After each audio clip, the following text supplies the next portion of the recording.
పౌలు రాసిన పత్రికలన్నీ కూడా అన్యజన సంఘాలకు రాసినవి. But these letters are focused on Hebrew believers. And ఇవి మొట్టమొదటిగా రాసినటువంటి పత్రికలు అని కూడా మనం చెప్పొచ్చు. ప్రాముఖ్యంగా లిటరల్ టైంను కనుక మనం చూస్తే యాకోబు పత్రిక may be the first letter to be written. Focus ఏంటంటే ఈ యొక్క హెబ్రీ విశ్వాసులు వారు అనేకమైన శ్రమలు పొందటం వలన, అది ఫిజికల్గా కావచ్చు, ఇమోషనల్గా కావచ్చు, స్పిరిచువల్గా కావచ్చు, అనేక విధాలుగా వారు శ్రమలను బట్టి చెదిరిపోయారు. చెదిరిపోయిన వారికి ఏమి జ్ఞాపకం చేస్తున్నాడంటే ఓపిక గురించి రాస్తున్నాడు. పేతురు భక్తుడు అయితే నిరీక్షణ గురించి రాశాడు. ఈయన ఓరిమి, ఓపిక, పేషెన్స్ అనేదాన్ని ఎంఫసైజ్ చేస్తూ ఉన్నాడు. పేషెన్స్ అనేది it is an outcome of love. ప్రేమలో నుంచి వచ్చేది ఈ యొక్క ఓపిక. ఎందుకంటే ప్రేమ అన్నిటినీ ఓర్చుకొనును అని కొరింథీయులకు రాసిన మొదటి పత్రిక 13:4 మనం చూస్తాం. Where there is love there is patience, because love endures, love bears, love waits. ప్రేమ సహిస్తుంది, ఓర్చుకుంటుంది. ప్రేమ ఓపికతో కనిపెడుతుంది.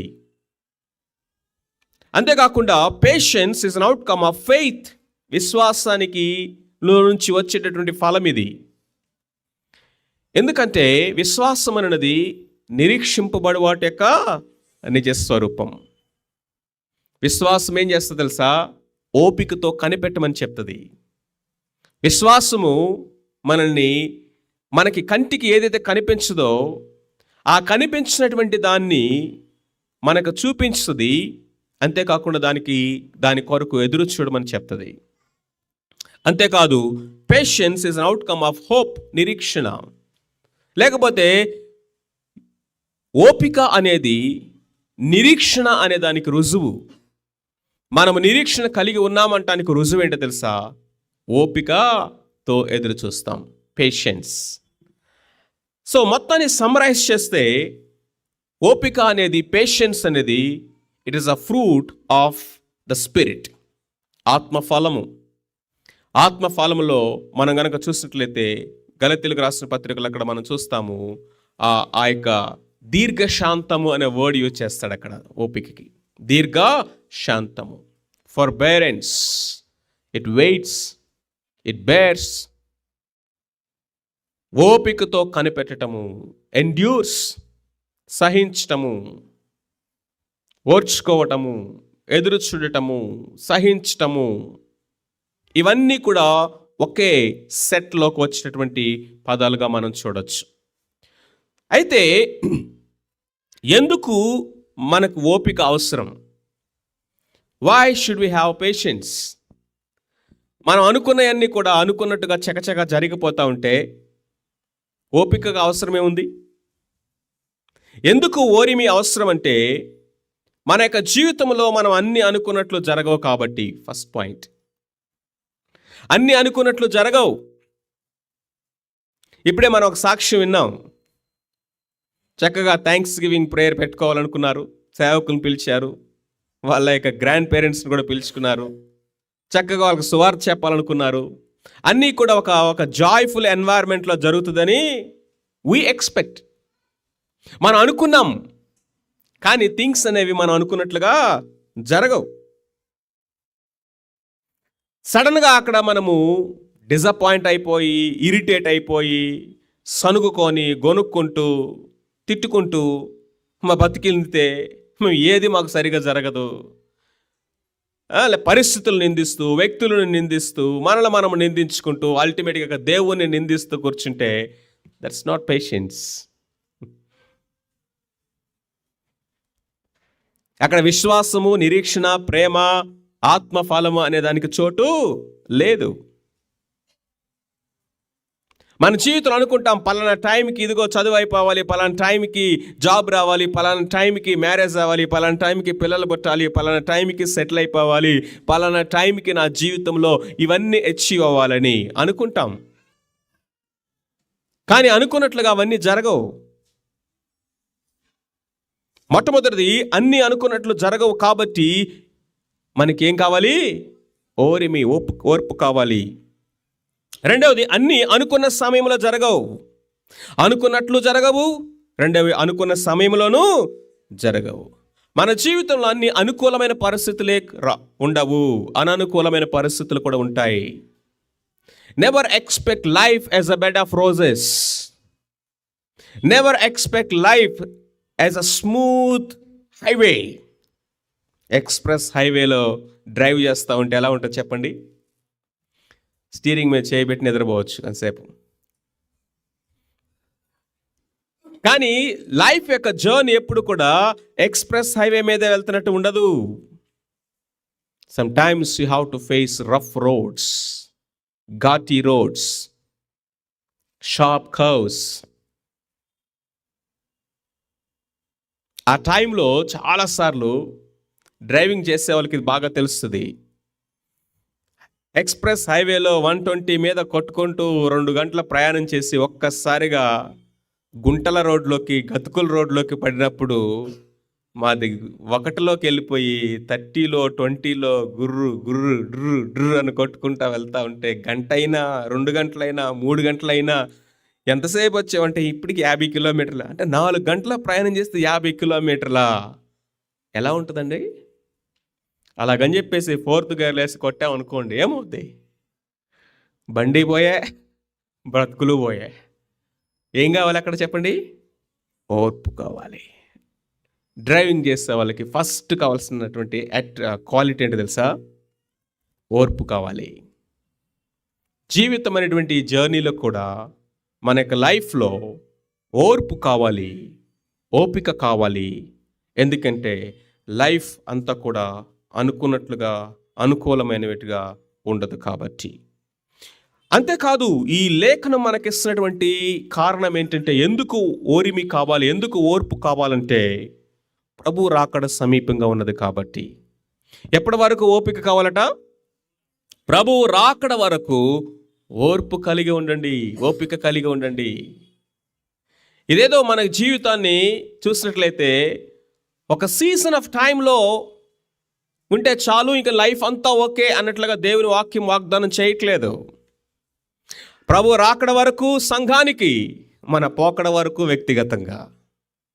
If you take it as a personal, మన ఈ భూమి మీద బ్రతికినంత కాలము, యాజ్ అ చర్చ్ ప్రభు రాకడ వరకు కూడా సంఘముగాను, వ్యక్తిగతముగాను ఈ లోకములో సహనం అనేది, ఓపిక అనేది అవసరమే.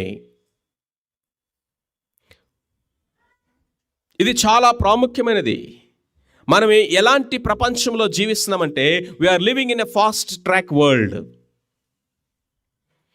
అంతా కూడా రెడీమేడ్గా జరిగిపోవాలి, ఇమ్మీడియట్గా అన్నీ జరిగిపోవాలి. ఇన్స్టాంట్ కాఫీ లాగా, ఇన్స్టాంట్ ఫుడ్ లాగా, ఇన్స్టాంట్ డెలివరీ లాగా, ఇన్స్టాంట్గా మన జీవితంలో అన్నీ జరిగిపోవాలి. ఇప్పుడున్నటువంటి ట్రెండ్, ఇప్పుడున్నటువంటి మైండ్ సెట్ అది. ఓర్పు, ఓపిక కనిపెట్టటము అనేది మన యొక్క జీవితంలో కనుమరుగైపోతున్నటువంటి విశ్వాస జీవిత ప్రమాణాల్లో మనం జీవిస్తూ ఉన్నాం. అయితే నా సహోదరులారా, ప్రభు రాకడ వరకు నువ్వు ఓపికతో కనిపెట్టాలి. ఈ భూమి మీద బ్రతికినంత కాలము నువ్వు ఓపిక పట్టాలి. ఎందుకంటే ప్రభు రాకడ అనేది అన్నిటికీ సొల్యూషన్. మన యొక్క ప్రతి సమస్యకు పరిష్కారము ప్రభు యొక్క రాకడ. ఈ భూమి మీద ఉన్నటువంటి ప్రతి ఈవిల్ కనుమరుగైపోయేది ప్రభు యొక్క రాకడ. యేసు క్రీస్తు ప్రభువారి భూమి మీదకి రావటం అనేది the end of all evil, the end of all suffering, the end of all persecution of the believers. విశ్వాసుల యొక్క జీవితాల్లో ఉన్న ప్రతి సమస్యకు, ప్రతి కన్నీటికి, ప్రతి విధమైనటువంటి ఆ యొక్క శ్రమలకు ఫుల్ స్టాప్. కాబట్టి అంతిమమైనటువంటి సొల్యూషన్ చూపిస్తున్నాడు కాబట్టి నువ్వు ఓపికతో కనిపెట్టండి. హౌ, ఏ విధంగా? మొట్టమొదటిగా మనం చూసాము వాట్ ఈస్ పేషెన్స్, వై, ఎందుకు కావాలి. మూడోది మనం చూసినట్లయితే ఎలాగా మనం ఓపిక కలిగి ఉండాలంటే 3 ఎగ్జాంపుల్స్ చెప్తున్నాడు ఇక్కడ. There are 3 examples in this passage. మొట్టమొదటిగా మనం చూసినట్లయితే లైక్ ఎ ఫార్మర్, ఒక వ్యవసాయకుడు లాగా నిరీక్షణ కలిగి ఉంటూ నేర్చుకో. వ్యవసాయకుడు ఏం చేస్తాడట? వ్యవసాయకుని చూడండి అంటున్నాడు. చూడుడి, లుక్ ఎట్ ఎ ఫార్మర్. మనకు తెలియని వ్యక్తి ఏం కాదు, మనమందరం ఎరిగినటువంటి ఇదే వ్యవసాయం అనేది. మనకు తెలిసినదే వ్యవసాయకుడు అంటే ఎవరో. అందుకని అన్నాడు look at a farmer, look at farming. వ్యవసాయకుడు తొలకరి వర్షము కడవర వర్షము సమకూడు వరకు విలువైన భూఫలము నిమిత్తము ఓపికతో కాచుకొనొచ్చు, దాని కొరకు కనిపెట్టును కదా. ఓపికతో కాచుకొనొచ్చు, కనిపెట్టును. రెండవది కనుక మనం చూసినట్లయితే ఏమంటున్నాడు చూడండి, 10వ వచనం. నా సహోదరులారా, ప్రభువు నామమున బోధించిన ప్రవక్తలను శ్రమానుభవమునకు ఓపికనకును మాదిరిగా పెట్టుకొనుడి. రెండవది ప్రవక్తల గురించి మాట్లాడుతున్నాడు, ఫార్మర్, ప్రాఫెట్స్. మూడవది కనుక మనం చూసినట్లయితే 11వ వచనం. సహించిన వారిని ధన్యులను కొనుచున్నాము కదా, మీరు యోబు యొక్క సహనమును గూర్చి వింటిరి. ఆయన ఎంతో జాలియు కనికరము గలవారిని మీరు తెలుసుకొనుచున్నారు. A patriarch who is a Job, a farmer, prophet and a patriarch. Patriarch అంటే పితరుడు. వారిలో యోబు యొక్క జీవితాన్ని ఎగ్జాంపుల్గా చూపిస్తా ఉన్నాడు. మొట్టమొదటిగా యోబు యొక్క జీవితాన్ని కనుక మనం చూసినట్లయితే యోబును గురించి వ్యవసాయకుని గురించి కనుక మనం ఆలోచన చేసినట్లయితే వ్యవసాయకుడు ఏం చేస్తాడంట? తొలకరి వర్షము కడవర వర్షము సమకూడు వరకు he waits upon seasons and timings. కాలాలు సమయాలని గమనిస్తూ తొలకరి వర్షము కడవరి వర్షము కొరకు కనిపెట్టుచు ఎదురు చూస్తాడట. వర్షం ఎప్పుడు వస్తుందా, ఎప్పుడు దుక్కి దున్నుదామా, వర్షం ఎప్పుడు వస్తుందా, ఎప్పుడు విత్తనాలు విత్తుదామా, వర్షం ఎప్పుడు వస్తుందా, ఎప్పుడు పొలము పదునైపోయి దాన్ని వ్యవసాయం చేయడానికి సిద్ధమవుతుందని తొలకరి వర్షము కొరకు కనిపెట్టుకుంటా ఉంటాడంట. He will be waiting patiently for the rain. రెండోదిగా కనుక మనం చూసినట్లయితే he will be waiting patiently for the seasons. He will be waiting patiently for the seed and the harvest. కాలాల్ని సమయాల కొరకు కనిపెట్టుకోవటమే కాదు, ఆ విత్తనాల్ని విత్తి ఆ పంట కోసం కనిపెట్టుకుంటూ ఉంటాడట. విత్తనాలను విత్తి పంట కోసం కనిపెట్టుకోవటమే కాదు, ఏదన్నా ప్రతికూలమైన పరిస్థితులు వచ్చినప్పుడు, తెగుళ్ళు వచ్చినప్పుడు, లేకపోతే అననుకూలమైన పరిస్థితులు ఆ యొక్క వ్యవసాయం చేస్తా ఉన్నప్పుడు వచ్చినప్పుడు దాని విషయంలో కూడా ఏ విధముగా రియాక్ట్ అవ్వాలి, దాన్ని ఏ విధముగా సొల్యూషన్స్ తీసుకోవాలని వ్యవసాయకుడట కాచుకొనుచు కనిపెట్టుకుంటాడట. ఏమని రాస్తుంది ఆయన గురించి చెప్పండి?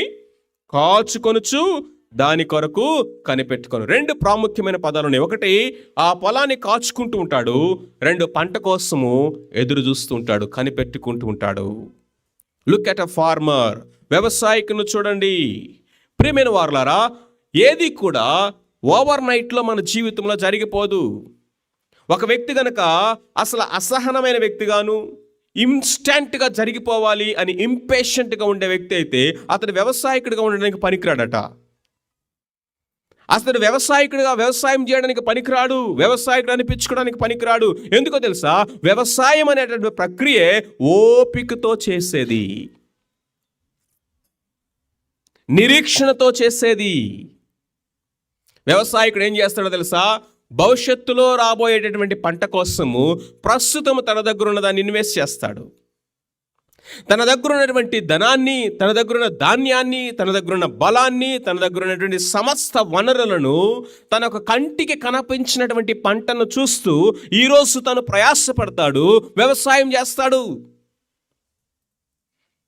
చిన్నపిల్లలు కనుక చూస్తే, డాడీ నీకేం పని లేదా, మొత్తం తీసుకెళ్ళి నేలపాలు చేస్తున్నావేంటి అంటారు వాళ్ళు. ఎన్ని తీసుకెళ్ళి బురదలో చల్లేస్తున్నావేంటి, మట్టిలో పోస్తున్నావేంటి వీటిని? అవి మట్టిలో పోయట్లేదు, బురదలో చల్లట్లేదు, వాటిని ఏం చేస్తున్నాడు? విత్తుతున్నాడు. Sowing to reap. ఆ వ్యవసాయకుడి దగ్గరికి వెళ్ళి, అయ్యా, మీ దగ్గర ఉన్నటువంటి 4 బస్తాలో లేకపోతే 2 బస్తాలో ఉన్నటువంటి ఈ విలువైన ధాన్యాన్ని తీసుకెళ్ళి పొలమంతా చల్లేసావు, రేపు దానికి 100 పంట వస్తున్న గ్యారెంటీ నీ దగ్గర ఉందా అంటే ఆయన కూడా తెలుసా, నా దగ్గర గ్యారెంటీ అయితే లేదు కానీ నిరీక్షణ అయితే ఉందంటాడు. ఆ నిరీక్షణతోటి నా దగ్గర ఉన్నదాన్ని ఏం చేశాను, నేను విత్తాను. నేను చేయాల్సింది నేను చేస్తున్నాను. ఓపికతో నేను ఎదురు చూస్తాను. ప్రియమైన వారలారా, క్రైస్తవ జీవితము మనము నేర్చుకోవాల్సినటువంటి అతి విలువైనటువంటి పాఠం ఏంటో తెలుసా? విశ్వాస యాత్ర. ఈ విశ్వాసమైనటువంటి పరుగు పందెములో, విశ్వాసముతో కూడినటువంటి యొక్క పోరాటములో, విశ్వాసమైనటువంటి యొక్క ప్రయాణములో మనము గమ్యాన్ని చూస్తూ నడవటం నేర్చుకోవాలి. భవిష్యత్తును చూస్తూ మనము ఈరోజు జీవించటము నేర్చుకోవాలి. అందుకని కొలస్సీ 3 అంటాడు ఆయన కదా, మీరు క్రీస్తుతో కూడా లేపబడిన వారైతే పైనున్న వాటిని వెదకండి. క్రీస్తు దేవుని కుడి పార్శ్వమున ఆసీనుడై ఉన్నాడు. పైనున్న వాటిని వెదకండి. భవిష్యత్తును చూడండి. ప్రభు రాకడ వరకు క్రైస్తవ జీవితం యొక్క అంతిమ లక్ష్యం ఏంటో తెలుసా? ఇదిగో మహిమ నిరీక్షణ, ప్రభు యొక్క రాకడ. అదే గనక లేకపోతే ఈ లోకములో మనం జీవించడానికి అసలు అర్థమే లేదు. ప్రభు యొక్క రాకడే కనుక లేకపోతే, మృతుల పునరుద్ధానమే కనుక లేకపోతే ఈ విశ్వాసం అనేది నిష్ప్రయోజనమైనదే, ఈ భక్తి అంతా నిష్ప్రయోజనమైనదే, వ్యర్థమే అంటున్నాడు 1 కొరింథీ 15వ అధ్యాయంలో. అయితే ప్రభు రాకడనేది సత్యము. ఆయన భూమి మీదకి మరలా రాబోతున్నాడు అనేది వాస్తవము. కాబట్టి ఓర్చుకోండి, కాబట్టి సహించండి, కాబట్టి ఇదిగో నిరీక్షణతో ముందుకు కొనసాగండి. ఈ శ్రమలనేవి, ఓ సహోదరులారా, ఈ శ్రమలనేవి అవి శాశ్వత కాలం ఉండేవి కాదు. ఈ యొక్క అననుకూల పరిస్థితులనేవి, ఈ ఆర్థిక ఇబ్బందులనేవి, ఈ అనారోగ్యాలనేవి, ఈ లోకములో మనం ఎదుర్కొనేటువంటి ప్రతి విధమైనటువంటి యొక్క సమస్యలు ఏవైతే ఉన్నాయో అవి శాశ్వత కాలము కాదు. కానీ శాశ్వత కాలము ఒకటి మాత్రం ఖచ్చితంగా ఉంటుంది. అదేంటి తెలుసా? దేవుడు ఇచ్చేటటువంటి ఆ సంతోషము, ఆ మహిమ, ఆ నిరీక్షణ, ఆయన సన్నిధిలో మనము యుగయుగాలు ఆనందిస్తాము. ఇది మాత్రం ఖచ్చితంగా జరుగుతుంది. That is permanent. ఆయన వారి ప్రతి బాష్ప బిందువును తుడిచివేస్తాడట. వారి ముఖముల మీద నిత్య ఆనందం ఉంటుందట. నిత్యానందము. ఈ భూమి మీద లేదు నిత్యానందము. నిత్యానందాన్ని పేరు పెట్టుకోవచ్చేమో, లేకపోతే ఇది ఆనంద నిలయం అని ఇంటికి పేరు పెట్టుకోవచ్చేమో, ఇంకా కనుక మనం చూస్తే ఇది ఆనంద నగర్ అని చెప్పేసి ఆ ప్లేస్ మొత్తానికి పేరు పెట్టొచ్చేమో. But there is only one place where you will have eternal bliss, నిత్యానందము. దాన్ని చూపిస్తూ ఉన్నాడండి, దాన్ని చూపిస్తూ ఉన్నాడు. కాబట్టి ఏ విధంగా అయితే వ్యవసాయకుడు ఎందుకయ్యా కనిపెట్టుకుంటాడంటే, ఇక్కడ ఒక మంచి మాట రాశాడు, విలువైన భూఫలము నిమిత్తము. ఆ వ్యవసాయకుని చూడండి అంటున్నాడు. ఆ వ్యవసాయకుని చూసి ఓర్పు అంటే ఏంటో, సహనం అంటే ఏంటో నేర్చుకోండి అంటున్నాడు. విలువైన భూఫలము నిమిత్తము అతడు ఓర్చుకుంటాడట, ఓపికతో ఎదురు చూస్తాడట, కనిపెడతాడట. అంతకంటే విలువైనటువంటి ఫలము మన జీవితంలో దేవుడు తీసుకురావాలని ఆశపడుతున్నాడు. అందుకే ఓరిమి అవసరము, ఓర్చుకోవటం అనేది అవసరము. ఒక బిడ్డ గర్భఫలం ఈ భూమి మీదకి రావాలంటే 9 నెలలు ఓర్చుకోవాలి. కన్సీవ్ అయ్యమని తెలియగానే నెక్స్ట్ డే డెలివరీ అని అనుకోండి, ఎలా ఉంటుంది? ఉత్సాహం అలాగే ఉంటుంది. కానీ వాస్తవము, రియాలిటీ అది కాదు. You have to wait. నారు నాచిన వెంటనే కోత కోయడానికి కొడవలు తీసుకెళ్తా ఉంటే ఏమంటారు వాడిని? Wait patiently. ఆత్మీయ జీవితంలో కూడా మన క్యారెక్టర్ డెవలప్ అవ్వాలంటే వెయిట్ పేషెంట్లీ. శ్రమల్లో పారిపోవద్దు, అననుకూల పరిస్థితుల్లో జారిపోవద్దు, లేకపోతే టఫ్ టైమ్స్ ఎదురైనప్పుడు మనము వాళ్ళని వీళ్ళని నిందిస్తూ మనం ఆ పరిస్థితుల్లో దేవుడు మనల్ని షేప్ చేస్తూ ఉన్నప్పుడు, దేవుడు మనల్ని బిల్డ్ చేస్తూ ఉన్నప్పుడు, అవన్నిటి ద్వారా దేవుడు మన యొక్క జీవితంలో ఒక విలువైనటువంటి ఫ్రూట్ని బయటికి తీసుకురావాలని ఆయన వర్కౌట్ చేస్తూ ఉండగా మన లైఫ్లో డోంట్ రన్, డోంట్ ఎస్కేప్. మొట్టమొదటిగా మనం చూసినట్లయితే వ్యవసాయకుని చూడండి. ఓ విశ్వాసి, ఆత్మీయ జీవితం అనేది spiritual farming, and you are a spiritual farmer. You have to reap one day great fruit. విలువైనటువంటి భూఫలము నిమిత్తము. దాని కొరకు ఏమంటే మీ హృదయములను స్థిరపరచనివ్వండి. చూడండి, ప్రభువు రాకడ సమీపించినది కనుక మీరు ఓపిక కలిగి ఉండి మీ హృదయములను స్థిరపరచుకోండి. Let your hearts be established. Let your hearts be rely on this truth. ఈ సత్యము మీద ఆనుకొని స్థిరపరచబడి మీ హృదయములను నెమ్మదిగా ఉండనివ్వండి. కలవరపడద్దు, జడియవద్దు. ఏదో అయిపోతుంది నా జీవితంలో అన్కంట్రోలబుల్గా అని అనుకోవద్దు. God is in control. God is in control. ఆయన చూచే దేవుడు, ఆయన సహాయం చేసే దేవుడు, బలపరిచే దేవుడు. వాళ్ళు అనుకున్నారు థింగ్స్ ఆర్ అన్కంట్రోలబుల్ అనుకున్నారు, కానీ ఆయన వచ్చాడా లేదా చెప్పండి. మన యొక్క జీవితంలో కూడా చాలాసార్లు అనిపిస్తుంది అన్కంట్రోలబుల్. నా చేయి దాటిపోతున్నాయి, నేనేమి చేయలేను. నిస్సహాయ పరిస్థితుల్లో నిస్సహాయులుగా అయినప్పుడే ఆ చేతులు పైకి చూస్తాయి. నా వల్ల కాదు ప్రభు అన్నప్పుడే కళ్ళు పైకెత్తాం మనం. అంతవరకు అంత తేలిగ్గా ఎత్తాం పైకి. మనం మామూలు కాదు కదా. We need to look up. వ్యవసాయకుడట తొలకరి వర్షము కడవరి వర్షం కొరకు పైకెత్తి కన్ను చూస్తాడట. వ్యవసాయకుడట కోయబోయేటువంటి కోతను ముందు చూస్తూ ఉంటాడట. కాచుకొనుచు కనిపెట్టుకొనును. ప్రియమైన వారులారా, let your hearts be established. కాబట్టి ఏం చెప్తానంటే కీప్ వర్కింగ్, కీప్ వెయిటింగ్. ఇది వ్యవసాయకుడు చేసే పని. Keep working and keep waiting అంటే ఓపికతో కనిపెట్టుకోమన్నాడు. కాబట్టి నేను నారు నాటి విత్తనాలు విత్తి 6 నెలల తర్వాత వస్తాను, 6 నెలల తర్వాత ఓపికతో కనిపెట్టుకొని పొలం దగ్గరికి అంటే ఏమవుతుంది?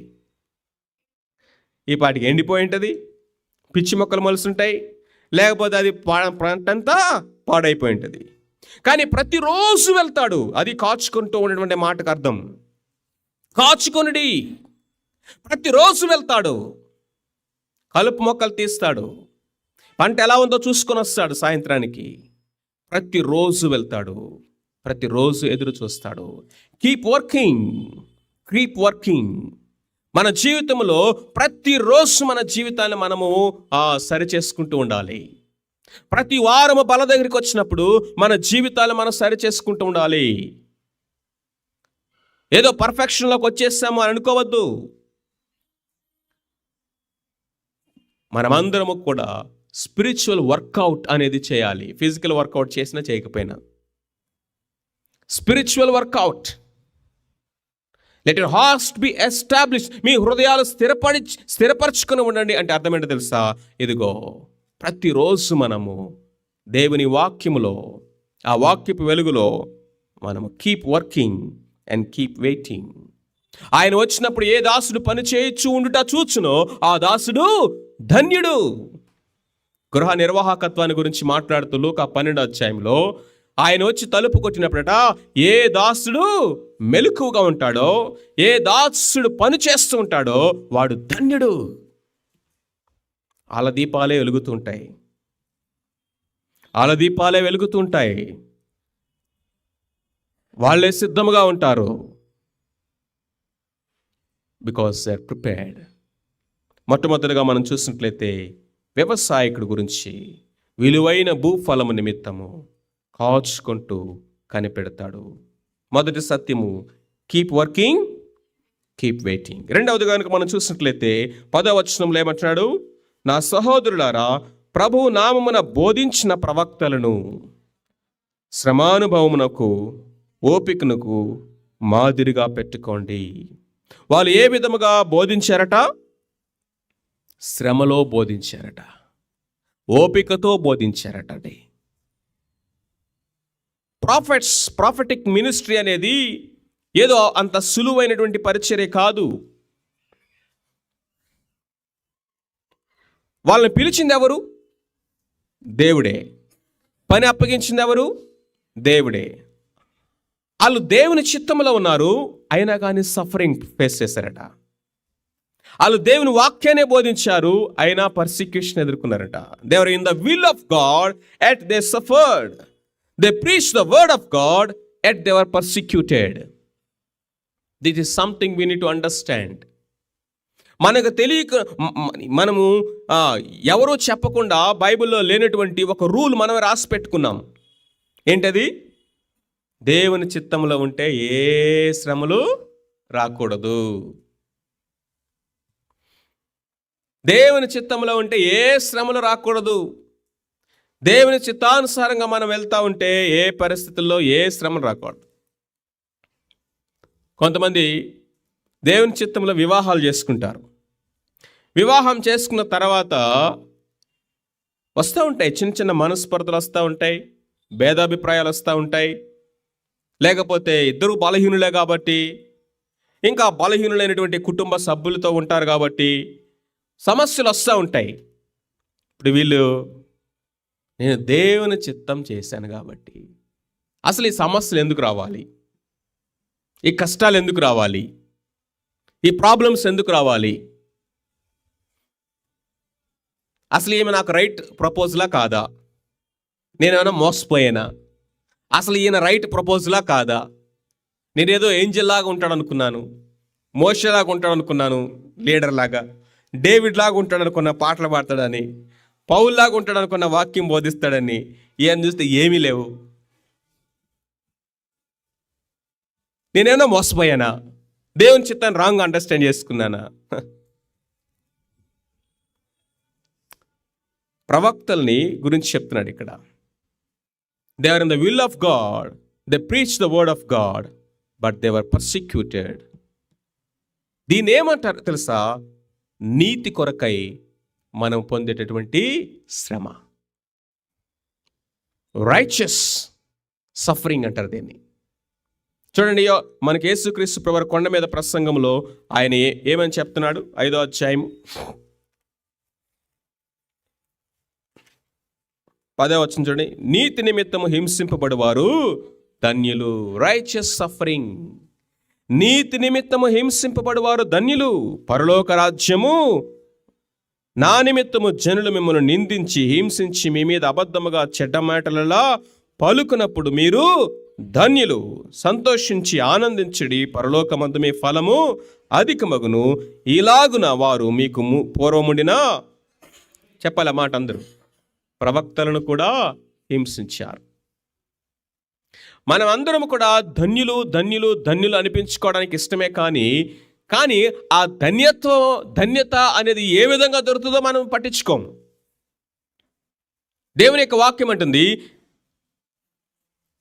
దేవుని యొక్క వాక్యమునందు, ధర్మశాస్త్రమునందు ఆనందించుచు దివారాత్రమును దాన్ని ధ్యానించేవాడు, చెప్పండి, ధన్యుడు.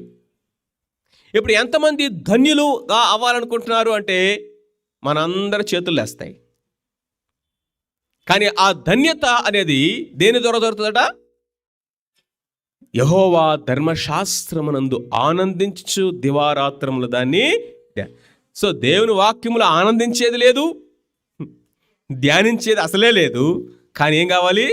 నీటి కాలువల యోరన నాటబడినదై ఆకు వాడక తన కాలమందు ఫలమిచ్చు చెట్టు వలే ఉంటామని చెప్పాడు దేవుడు. కానీ ఎప్పుడట?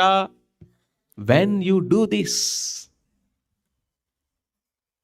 అర్థమవుతుందా? సో కాబట్టి ఇక్కడ కూడా మనకి ఏమంటాడంటే, జనులు మిమ్మల్ని నిందించినప్పుడు, దూషించినప్పుడు, మీ మీద చెడ్డ మాటలలా పలుకున్నప్పుడల్లా మీరు ఎవరట? ఈ ధన్యత ఎవరికి కావాలి చెప్పండి? ఇంక రెండోసారి మాట నోరు ఎత్తేది ఉండదు, ధన్యతల గురించి మాట్లాడేదే లేదు. ఇక యేసయ్య అంటున్నాడు, మీరు ధన్యులు, మీరు నా నిమిత్తము, నీతి నిమిత్తము మీరు హింసించబడినప్పుడు మీరు ధన్యులు. నీతి కొరకై ఇదిగో మీరు నిలబడినప్పుడు, మీ మీద చెడ్డ మాటలల్లా మనుషులు పలికినప్పుడు మీరు ధన్యులు. అబద్ధాలు చెప్పారా, మీరు ధన్యులు. అంటే మీరు చెప్పడం కాదు, మీ మీద ఎవరైనా చెప్తే. కాని మాటలు ఎవరైనా మిమ్మల్ని అన్నారా, మీరు ధన్యులు. ఇది ధ్యానించినప్పుడల్లా నాకు ఒక విషయం గుర్తొస్తుందండి. చాలాసార్లు మీకు చెప్పే ఉంటాను. ఒకసారి పెనుమాకులో మీటింగ్స్ జరుగుతూ ఉన్నాయి. ఆ మీటింగ్స్ జరుగుతూ ఉంటే ఆ ఇంటి పక్క ఒక ఆవిడ ఉంటుంది. ఆవిడ రోడ్డు మీదకి వచ్చి నిలబడి ఇక ఎలాంటి మాటలు అంటుందంటే, జోసఫ్ అని బై నేమ్ ఆయన పేరు పెట్టి మరి ఇక అబ్యూసివ్ వర్డ్స్ అన్ని తిడతా ఉంది. మేమేమో చర్చ్లో ఉండి ప్రార్థన చేస్తున్నాం. ఒక సహోదరుడు పరిగెత్తుకుంటూ వచ్చాడు చర్చ్లోకి. అభిషేక్ ప్రైజ్ లార్డ్ అంటున్నాడు. ఏంటి ప్రైజ్ లార్డ్ అంటే, జోసఫ్ అన్నకి పరలోకంలో బంగారం వజ్రాలు మేడలు కడుతున్నాడు దేవుడు అన్నాడు. నువ్వు ఏం చెప్పాలనుకున్నా స్ట్రైట్గా చెప్పాయి అంటే, ఎదుగో ఒక ఆమె నన్ను తిడుతుంది, అసలు ఎంత దారుణంగా తిడుతుందంటే అంత దారుణంగా తిడుతుంది. ఎంత ధన్యుడు కదా జోసఫ్ అన్న. నాకు అప్పుడు అది అర్థం కాలే, ఆయన వైపు వీళ్ళు చూస్తే, కానీ అది వాస్తవం. అంటే నీతి కొరకు అది. మనము తప్పు చేసి దెబ్బలు తింటే దాంట్లో గొప్పతనం ఏమి లేదు. మన జీవితంలో మనము తప్పు చేసి మాటలు పడితే దాంట్లో సిగ్గుపడాలి. అది దేవునికి అవమానకరమైనది. అది మనం ఎంత తెలియగలం వాళ్ళో తెలుసా? మన అవిధేయతలో మనం దేవుని వద్దన పని చేసి ఈ లోకంలో అవమానాలు, నిందలు తెచ్చుకుంటాం. దానికి మాత్రం చర్చిలో నిలబడి ఏం పేరు పెడతాం? దేవుని కోసం మేము శ్రమ పడ్డాం. అది దేవుని కోసం శ్రమ పడ్డావా, లేకపోతే నీ అవిధేయతను బట్టి శ్రమ పడ్డావా? నీ అంతరాత్మల మనస్సాక్షి నీకు తెలుసు. కానీ ఇక్కడ మాట్లాడుతుంది దేని గురించి అంటే, నీతి కొరకు హింసింపబడటం, విశ్వాసము కొరకు ఆయన హింసించబడటం, ఆయన నామము నిమిత్తము హింసించబడటం. ఒకవేళ నువ్వు క్రైస్తవుడు అయినందుకు నువ్వు శ్రమ అనుభవించినట్లయితే ఆ నామమును బట్టి నువ్వు అతిశయించాలన్నాడు పేతురు భక్తుడు. భాగ్యముగా ఎంచుకోండి, ఆనందించండి, గంతులు వేయండి, పరలోకమందు మీ ఫలము అధికమగును. ప్రవక్తులలా హింసించబడ్డారండి. దేవుని కొరకు నిలబడి దేవుని చిత్తాన్ని ప్రకటించినటువంటి ఇర్మియాని ఏం చేశారు చెప్పండి? జైల్లో పడేశారు, నీళ్ళు లేని బావిలో పడేశారు, భయంకరంగా హింసించారు, బొండ వేశారు. ఎంత భయంకరమైనటువంటి టార్చర్ అంటే, ఇక నీ నామమును బట్టి నేను ఇక నా నోరెత్తి ప్రకటించను అనుకున్నాడట. నా వల్ల కాదు ప్రభువా దిస్ సఫరింగ్. యెషయాని రంపంతో 2 ముక్కలుగా కోసారంటండి. బ్రతికుండగానే ఒక వ్యక్తిని, ఒక మొద్దును కోసినట్లుగా రంపంతో 2 ముక్కలుగా కోసేశారు యెషయా ప్రవక్తని. నీతి కొరకు నిలబడినటువంటి బాప్తిస్మిచ్చి యోహాను తలకొట్టి చేశాడు దుర్మార్గుడైనటువంటి హేరోదు.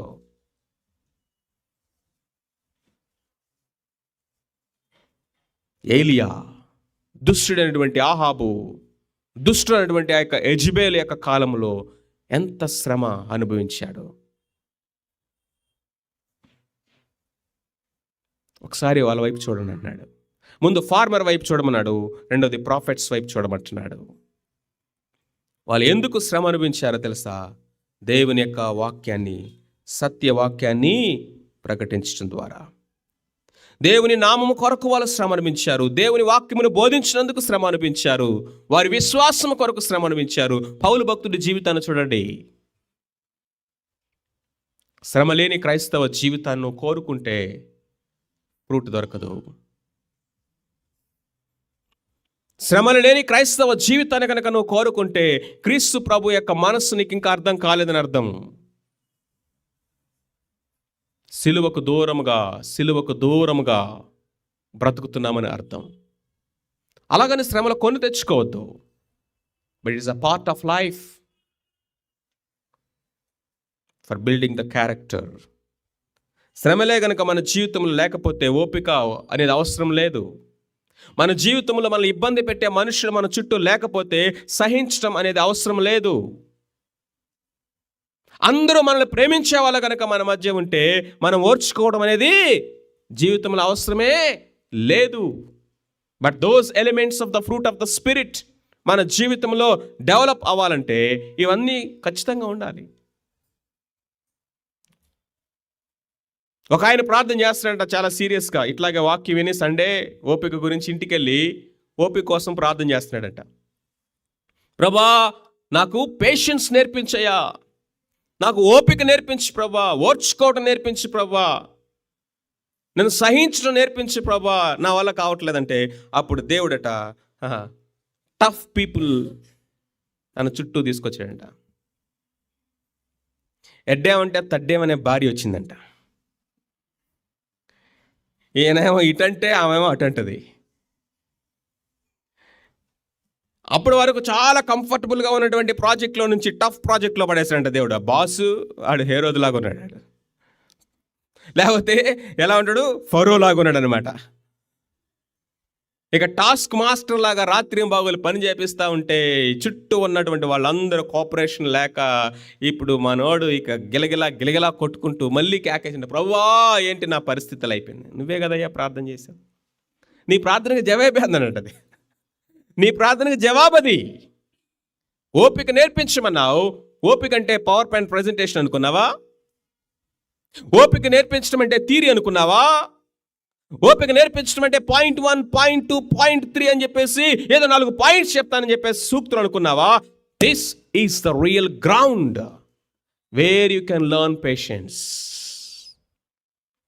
డాక్టర్ని, ఎంబీబీఎస్ డాక్టర్ని క్లాస్ రూమ్లో కూర్చోబెట్టి వాళ్ళకి హార్ట్ సర్జరీ ఎలా చేయాలో నేర్పించారనుకోండి, జీవితకాలం అంతా వాళ్ళ క్లాస్ రూమ్లోనే కూర్చోబెట్టేసి బోర్డు మీద ఏ విధంగా సర్జరీ చేయాలి, ఏ విధంగా కట్ చేయాలి, ఏ విధంగా స్టిచెస్ వేయాలి, ఏ విధంగా ఆపరేషన్ చేయాలి అని చెప్పేసి బోర్డు మీద గీస్తూ ఎక్స్ప్లెయిన్ చేస్తూ వాళ్ళని జీవితకాలం అంతా 5 సంవత్సరాలు టీచింగ్ ఇచ్చి ఇప్పుడు డాక్టర్ పట్టా ఇచ్చి బయట పంపించారనుకోండి, ఏమవుతుంది చెప్పండి హాస్పిటల్స్ పరిస్థితి?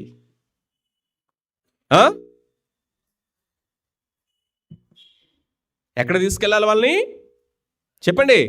ప్రాక్టికల్స్, లాబొరేటరీస్లోకి తీసుకెళ్ళాలి, ప్రాక్టికల్ గ్రౌండ్లో తీసుకెళ్ళాలి, ఆపరేషన్ థియేటర్లోకి తీసుకెళ్ళాలి, పేషెంట్స్ దగ్గర తీసుకువెళ్ళాలి. Then they will learn the skill. దేవుడు కూడా మన జీవితంలో లాబొరేటరీస్లోకి తీసుకెళ్తాడు, ప్రాక్టికల్స్లోకి తీసుకెళ్తాడు. ఓర్చుకో, సహించడం మనం నేర్చుకోవాలి. మూడవది కనుక మనం చూసినట్లయితే వీళ్ళకు కూడా గ్రేట్ హార్వెస్ట్, గ్రేట్ రివార్డ్ ఉంది తెలుసా? అక్కడేమో గొప్ప భూఫలం అన్నాడు, విలువైన భూఫలము. ఎందుకు ఈ విధంగా సహించమంటున్నాడు అంటే, ఇదిగో సహించిన వారు ఎవరట? ధన్యులు. యోబు గురించి మనం చూస్తూ ఏమని మాటతో స్టార్ట్ చేశారు? సహించిన వారిని ధన్యులను కొనుచున్నాము కదా, మీరు యోబు యొక్క సహనమును గురించి వింటిరి. యోబు యొక్క సహనము. ప్రియమైన వారులారా, ఒక దైవజనుడు ఇలా రాశాడు, షడ్రకు మెషకు అబేద్నెగోలట అగ్నిగుండంలో నుంచి వాళ్ళు బయటికి వెళ్లకుండా వాళ్ళ జీవితంలో ఒక ప్రమోషన్ రాలేదట. దానియేలు సింహబోన్లో నుంచి బయటికి రాకుండా ఆయన ప్రైమ్ మినిస్టర్ అవ్వలేదట. యోసేపు తన యొక్క జీవితంలో చెరసాల సంఖ్యలు అనుభవించకుండా ఐగుప్తు దేశానికి ఆశీర్వాదకరంగా అవ్వలేదట. If you say I will bypass this, ఈ పాత నేను బైపాస్ చేసుకుని వెళ్తానంటే మన యొక్క జీవితంలో ఇదిగో ఈ ఆశీర్వాదాన్ని పొందలేం. చాలాసార్లు దేవుడు మన జీవితంలో ఎప్పుడు బలవంతం చేయడు, గుర్తుపెట్టుకోండి. దేవుడు ఎప్పుడు మనల్ని బలవంతంగా నెట్టడు. ఏమంటాడు తెలుసా? ఇదిగో here is a door of opportunity, but ఇక్కడ శ్రమ ఉంటుంది, కష్టం ఉంటుంది. You want to go in or compromise? It is in your hand. ఏ చూస్ చేసుకుంటావు అది నీ చేతిలో ఉంది. బలవంతంగా నెట్టడు. ఆ రోజు ఆ అగ్నిగుండంలోనికి వెళ్ళాలనేది వాళ్ళ చాయిసే. It's their choice. రాజు యొక్క శాసనం ఉన్నా కానీ నేను సింహ బోన్లోకైనా వెళ్ళడానికి రెడీ, కానీ ప్రార్థన చేయకుండా ఉండనేది హిస్ చాయిస్. భయంకరమైన శోధన వచ్చినప్పుడు ఆ శోధనలో నుంచి నేను పారిపోవడానికైనా సిద్ధమే, లేకపోతే జైలుకి వెళ్ళడానికి సిద్ధమే, లేకపోతే ఈ లోకంలో చచ్చిపోవడానికైనా సిద్ధమే, కానీ నేను ఈ పాపము చేయను. It is his choice. ప్రతిసారి గుర్తుపెట్టుకోండి, దెర్ విల్ బి 2 ways. ఒకటి ద వే ఆఫ్ క్రాస్, సిలువ మార్గం ఒకటి ఉంది. The way of the world, లోకానుసారమైన కాంప్రమైజ్డ్ మార్గం ఒకటి ఉంది. It is the way of the cross or the way of the compromise. It is in your hand. యోబు యొక్క సహనాన్ని గురించి మనం చూసినట్లయితే, యోబు 3 విధాలుగా తన జీవితంలో సఫరింగ్ ఫేస్ చేశాడు. మొట్టమొదటిగా చూసినట్లయితే హి was in the hand of Satan. సాతాను యొక్క చేతుల్లో పడ్డాడు, భౌతికమైనటువంటి శ్రమను అనుభవించాడు. తన యొక్క జీవితంలో భయంకరమైన డిస్ట్రెస్, ఒకదాని తర్వాత ఒకటి లాస్. ఆస్తి పోయింది, పిల్లలు చనిపోయారు, ఆరోగ్యము పోయింది, ఒకదాని తర్వాత ఒకటి. In one day everything is gone. రాత్రి నేను ఆ యొక్క యూట్యూబ్లో ఈ లాస్ ఏంజలస్లో వస్తున్నటువంటి ఆ వైల్డ్ ఫైర్ ఎఫెక్ట్ అని చూస్తూ ఉన్నాను. దాంట్లో ఎక్స్క్లూజివ్గా ఒక వీడియో చేశారు ఒక ఆయన, celebrities who lost their homes. ఈ హాలీవుడ్లో ఉన్నటువంటి ఎంతమంది సెలబ్రిటీస్ వారు ఈరోజు వాళ్ళు ఏమేమి పోగొట్టుకొని నిరాశరయ్యారో ఒక డాక్యుమెంటరీ వీడియో చేశాడు. వాళ్ళ పేర్లు నాకు తెలియదు కానీ, వాళ్ళ ముఖాలు నాకు తెలియదు కానీ, వాళ్ళు ఒక్కొక్క పేరు చెప్తూ వాళ్ళ యొక్క కొన్ని $1,000,000 విలువ చేసినటువంటి ఆ ప్రాపర్టీని చూపించి, ఆ తర్వాత దేనిలాగా బూడిదిగా మారిపోయిందో ఇమేజెస్ చూపిస్తూ ఉన్నాడు. ఎన్ని $1,000,000 ఒక్కొక్కటి ఎలా ఉందో తెలుసా? వైట్ హౌస్ని మించినటువంటి సౌధం లాగా ఉన్నది.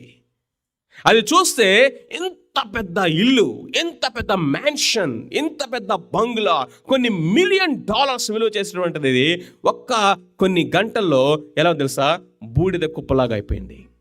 Just a pile of ash, ఏం లేదు.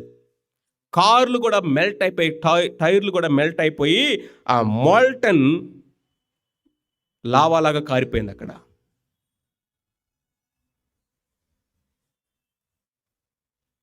The same thing happened to Job.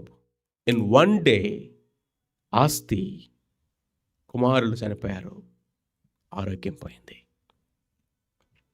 ఏమన్నాడండి?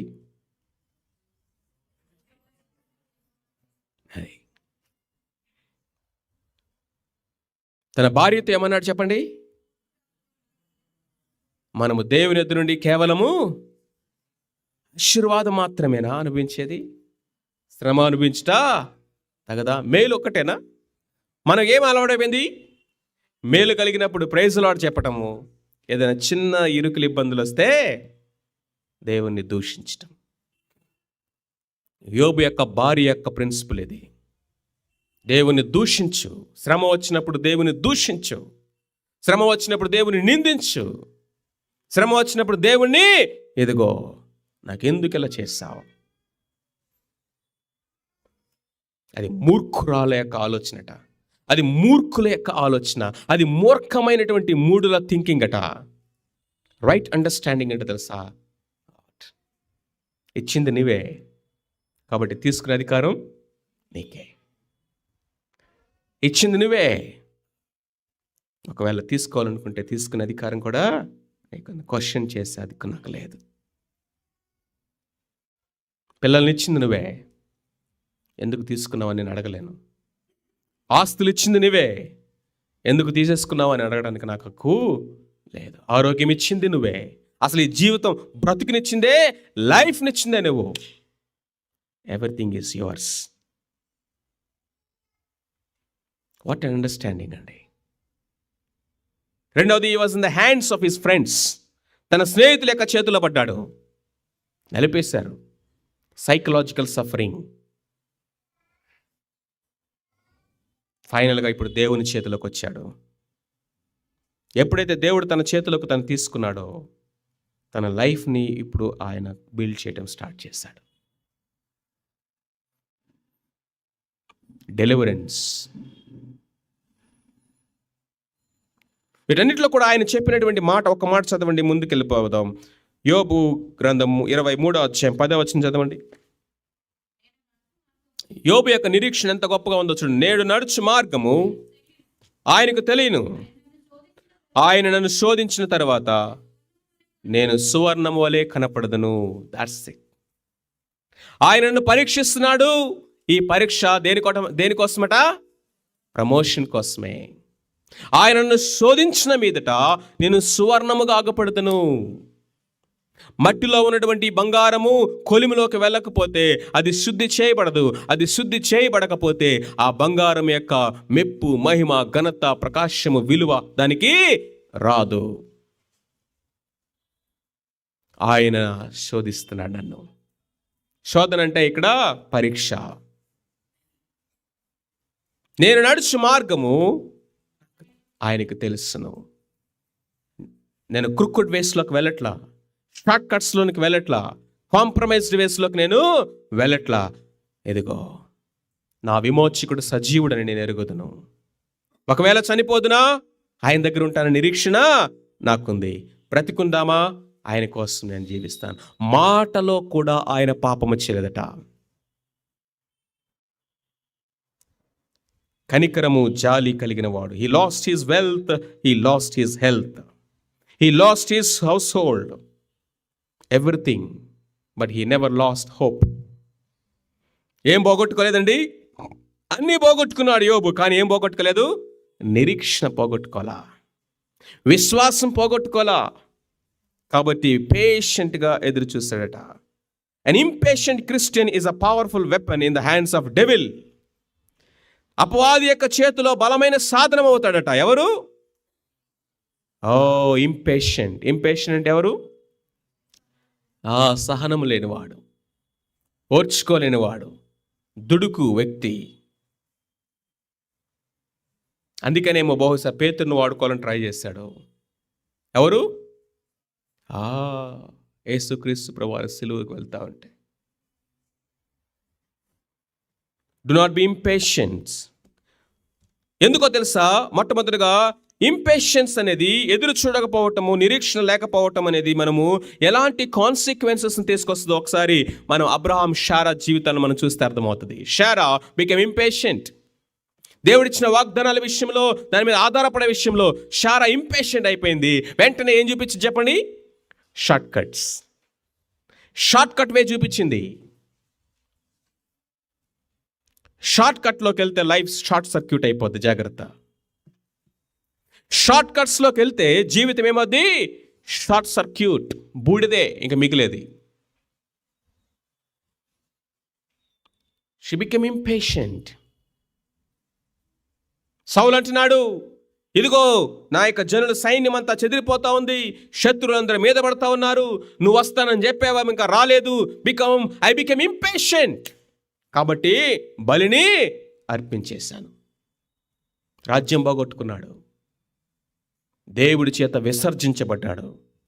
Saul become impatient, he lost everything.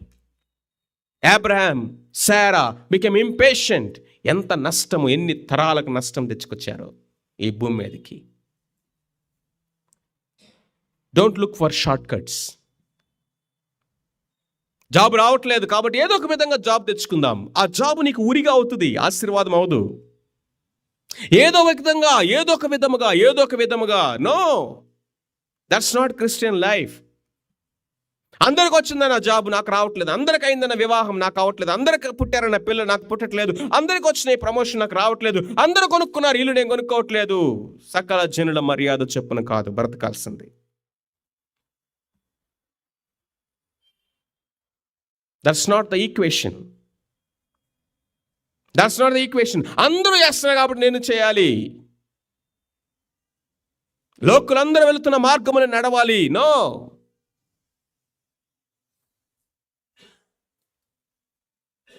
నేను నడుచు మార్గం యెహోవాకు తెలియను అని నువ్వు ధైర్యంగా చెప్పగలగాలండి.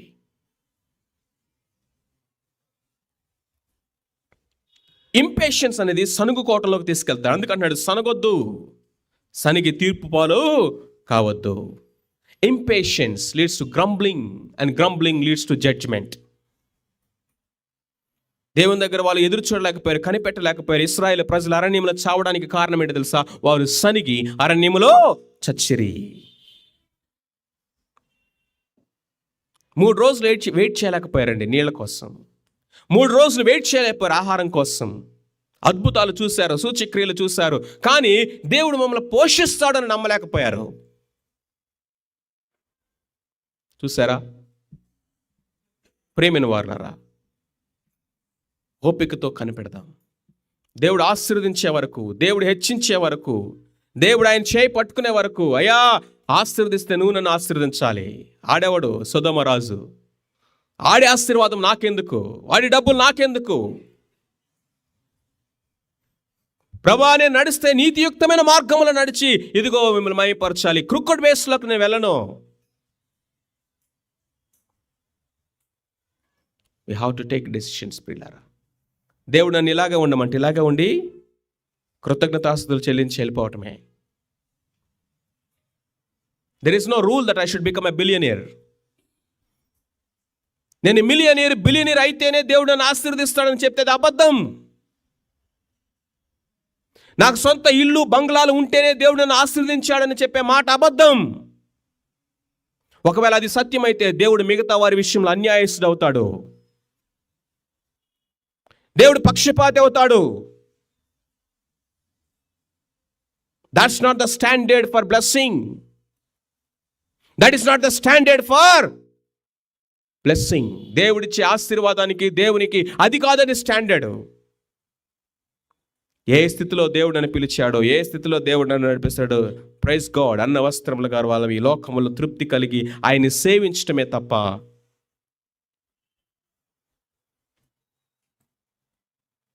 నేను నడుచు మార్గము యెహోవాకు. ఎంత గొప్ప మాట అండి అది. నేను నడుచు మార్గం ఆయనకి తెలుసు. నా ఎర్నింగ్ ఏంటో ఆయనకి తెలుసు. నా ఎక్స్పెండిచర్ ఏంటో ఆయనకి తెలుసు. ఇదిగో నా ప్రయారిటీస్ ఏంటో ఆయనకు తెలుసు. నా బ్యాంక్ బ్యాలెన్స్ ఏంటో తెలుసు. ఇదిగో నా బ్యాలెన్స్ షీట్స్ ఏంటో ఆయనకు తెలుసు. నా జీవితం అంతా ఆయన కళ్ళ ముందు ఉన్నది. ఇదిగో అబ్రహామా, నేనే నీకు బహుమానము, అత్యధికమైన కేడమును. నా ఎదుట నిందారహితుడిగా నడవు. Walk before me upright. That's enough. ఆ ఒక్కటి చాలు. గ్రంబ్లింగ్, సనుగులు, గొణుగులు ఎందుకు వస్తాయంటే ఇంపేషన్స్. అండ్ ఫైనల్లీ, ఒట్టు పెట్టుకోవద్దు. ఇవి కూడా అక్కడే వస్తాయట. ఎప్పుడైతే మన జీవితంలో ఇంపేషన్స్ అయిపోతామో, ఎప్పుడైతే మన జీవితంలో విశ్వాసము, నిరీక్షణ, ప్రేమ అనేవి 3 తగ్గిపోతాయో, ఎప్పుడైతే మనము దేవుని వైపు చూడటము అంటే మనుషుల వైపు మనం చూస్తామో, ఇప్పుడు మాటలు కూడా మారిపోతాయి. ఆకాశం అని ఒట్టు పెట్టుకుంటాడంట, భూమి అని ఒట్టు పెట్టుకుంటాడంట, లేకపోతే ఇంకా దేవుడి మీద కూడా అల్టిమేట్గా ఒట్టు పెడతాడు. నీ దేవుడి మీద ఒట్టేయాల్సిన అవసరం ఏంటి? నీ మాట అవునంటే అవును, కాదంటే కాదని ఉంటుంది. నీ మాట అవునంటే అవును, కాదంటే కాదు.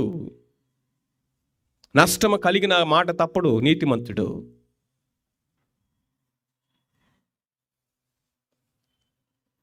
ఒట్లు పెట్టుకోవాల్సిన అవసరం లేదు.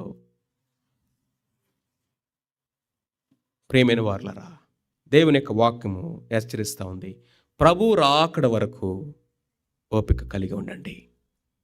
ఓపిక ఎందుకు అవసరం అంటే, ఈ లోకంలో లేముంటుంది, శ్రమలుంటాయి, పరీక్షలుంటాయి, అనారోగ్యాలుంటాయి, అననుకూల ప్రతికూల పరిస్థితులు ఖచ్చితంగా అందరి జీవితాల్లో వస్తాయి.